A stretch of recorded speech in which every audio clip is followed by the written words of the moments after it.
Painéis da obsessão. 4. Resgate necessário e urgente. O Dr. Vasconcelos era um homem de caráter que enrijara as fibras morais no culto dos deveres retos. Sem uma religião definida, portava-se em todas as situações como um verdadeiro cristão, embora desrotulado e sem qualquer compromisso direto com a fé. Houvera acumulado várias dúvidas diante da ortodoxia religiosa e, em face dos seus compromissos médicos, tivera ensejo de conhecer os conflitos de muitos que se vinculam às crenças religiosas, enquanto tudo lhe sorri promessas de prazer, mudando de atitude ante o sofrimento, a doença. O médico é também um confessor que ouve e penetra na vida dos pacientes. O seu tirocínio intelectual rebelava-se contra os dogmas que lhe feriam a razão, e a aceitação bíblica, pura e simples, agredia-lhe a lucidez cultural. Resolvera, por isso mesmo, desligar-se dos grilhões tradicionais e crer segundo as suas próprias concepções. Admitia o Criador do universo e a indestrutibilidade da vida, bastando-lhe esses fundamentos para estruturar uma conduta digna, fiel ao juramento de Hipócrates, cujo conteúdo vivia. Essa forma de ser granjeara-lhe excelentes amigos e fizera-o ser respeitado pelos colegas, ao que somava a capacidade de fisiologista respeitável e responsável.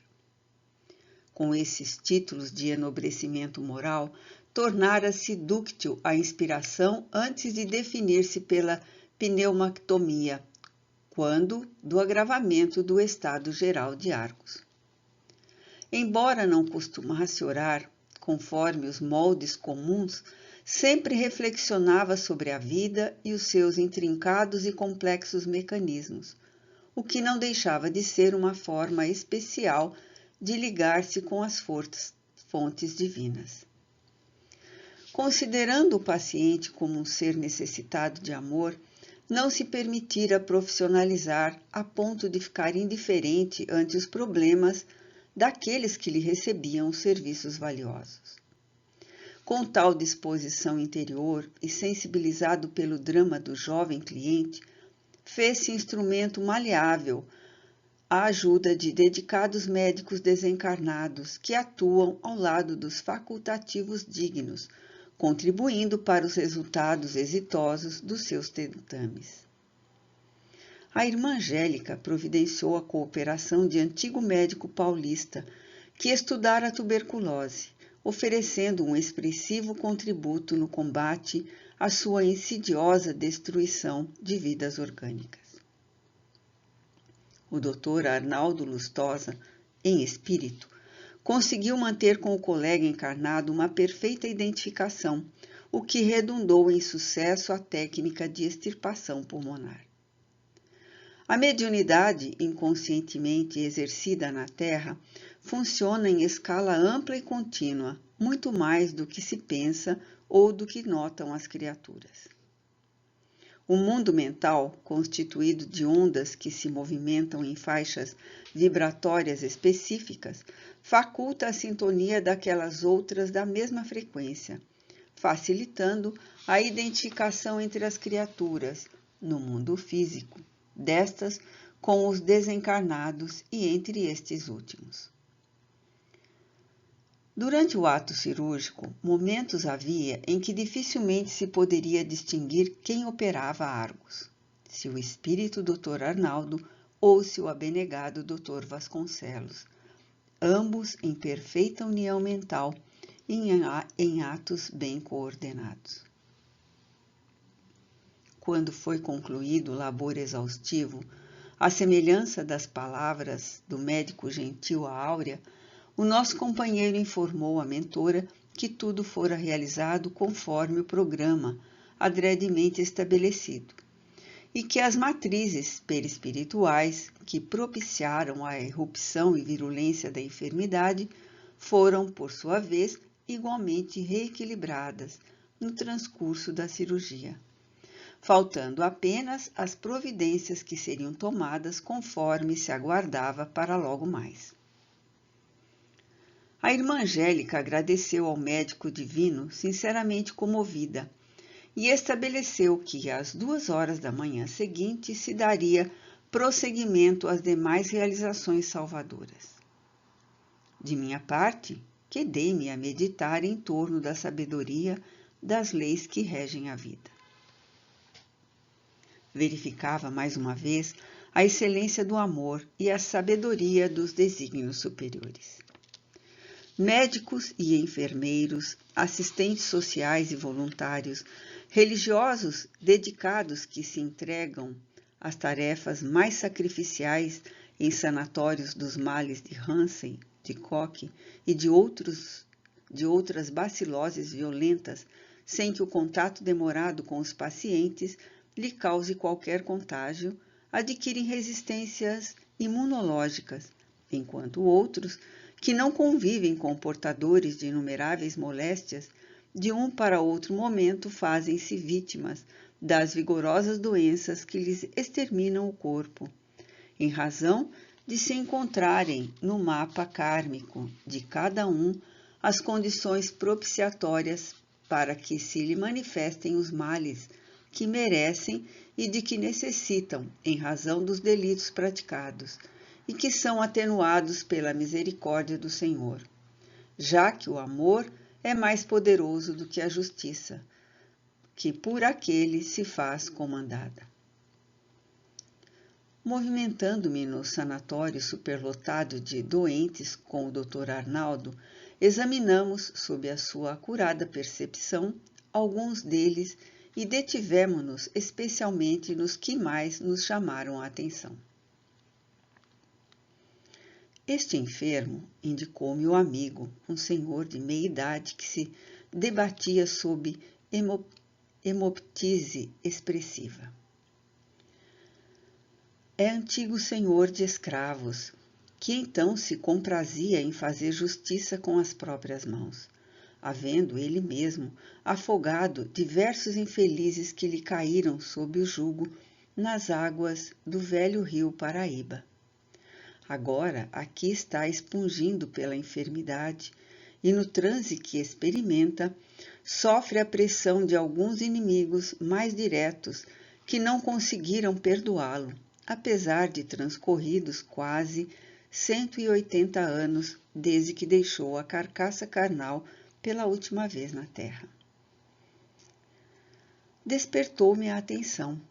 Porém, a presença de uma nobre entidade com as características trazidas das terras africanas, que procurava amparar o enfermo, ao mesmo tempo, intentando falar com infinita bondade, com um adversário de face congestionada, a locupletar-se nas emanações do sangue da vítima expelido aos borbotões. Sensibilizado pela entidade e chocado pelo irmão vingador, eu ia formular uma indagação quando o Dr. Arnaldo me elucidou. A senhora é a genitora do infeliz perseguidor. Haviam sido ambos vendidos ao nosso amigo, que os separou, colérico, no primeiro dia, objetivando maltratá-los pelo simples prazer de atormentá-los. A mãe, calejada no eito da escravidão, suportou a prova de ver o filho distanciado da sua dedicação e entregou-se a Deus, doando-lhe também o seu rebento. O jovem, no entanto, que contava menos de 18 anos, tomou-se de rancor pelo algoz, dispondo-se a vingar-se. Logo percebeu a onda de ódio que dominava a senzala, e sem a experiência dos anos e do sofrimento, tramou uma conspiração que foi denunciada, vindo a cair na própria armadilha. O Dr. Arnaldo fez significativa pausa para logo prosseguir.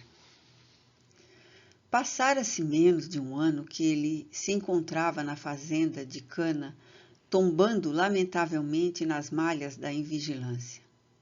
O amo impiedoso mandou prendê-lo ao mourão e determinou que se lhe buscasse a mãe que servia em terras próximas.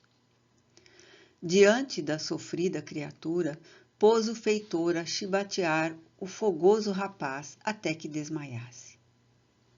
Em cada desfalecimento, exigia que se lhe aplicasse água com salmoura nas carnes rasgadas do dorso nu, fazendo-o retornar para, por fim, quando as forças já se haviam esvaído, afogá-lo no rio tranquilo, atirando o quase cadáver sobre as águas que o levaram. Pode-se imaginar a angústia e a dor superlativas dessa mãe, que se sobrepôs a tudo e perdoou, mantendo a certeza íntima na sua humildade e ignorância, não obstante, de que deveria haver razões que ela desconhecia, porém válidas, e que num lugar que não sabia onde, voltaria a encontrar o filho e ambos seriam felizes. Quase 2 séculos depois, em face da estrutura das leis divinas e das afinidades do amor, como do ódio, ei-los reunidos novamente, embora em situações diferentes. O adversário sofre a sandice que se permitiu. O filho enlouquecido trabalha pela vingança, e ela, em luta de sacrifício para diminuir os efeitos da desgraça do jovem, esforça-se por alcançá-lo e libertá-lo do terrível, injustificado desforço a que se propôs. E logrará êxito? Indaguei vivamente interessado. Sim, redarguiu o paciente, dependendo do que consideremos como sendo êxito. O enfermo desencarnará, porque o seu avançado estado de desgaste é irreversível. Mas ela, por amor, conseguirá diminuir a gravidade do desditoso cometimento filial, arrebatando-o para a renovação e recambiando-o ao renascimento carnal futuro, quebrando assim o círculo vicioso das contínuas desgraças. Acredito, propus sensibilizado, que a mãezinha já era portadora de altos créditos, mesmo quando do período em que padecera a escravidão, não é verdade? Não há dúvida, respondeu com conhecimento de causa. Ela aceitou a reencarnação no corpo de uma escravizada a seu pedido para ressarcir antigo débito e ajudar o filho que fora partícipes, digamos melhor, causa do deslize em que ela se comprometera. Esta a razão de como recebeu a prova difícil, descendo para alcançar os valores de que ora se exorna, embora a sua felicidade somente se dará quando libere o ser que ainda não lobrigou vê-la, tal a faixa vibratória inferior em que se detém. Havia material para reflexões muito demoradas naquele caso. Visitamos outros doentes na mesma enfermaria, e cada qual era uma lição viva que procurávamos esculpir na alma, aprendendo e compreendendo a utilidade de todo momento que deve ser aproveitado sabiamente, com o que se beneficia aquele que atua com correção. Antes de sairmos da ampla sala, o Dr. Arnaldo convidou-me à oração em benefício de todos, ao que anuí de boa mente, e porque o tempo urgisse, fomos ao encontro da equipe para a terapia espiritual em Argos.